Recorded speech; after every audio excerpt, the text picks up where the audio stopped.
எல்லாத்தையும் தரிசனம் பண்ணிட்டு எல்லாரும் நல்லா இருக்கணும்னு வேண்டிக்குவோம்.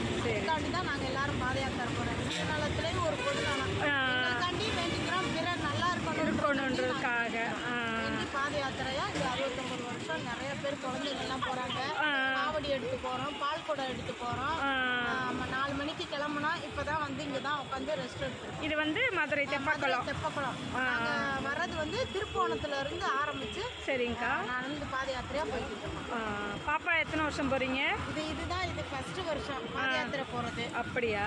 இது வந்து 5 வருஷமா இப்போ பழனிக்கு வந்திருக்கு, எங்களோட வந்திருக்கு. முதல் வருஷம் காவடி எடுத்து போகுது. இந்த வருஷம் கால் வந்து ஆப்ரேஷன் பண்ணி சரி நல்லபடியாக முறி அதை காப்பாற்றி கொடுத்துருக்காரு. இந்த வருஷம் பால் குடமும் காவடியும் எடுத்து. உங்கள் பேர் என்ன பாப்பா? ஸ்ரீ யோஜனா. ரொம்ப நன்றிக்கா.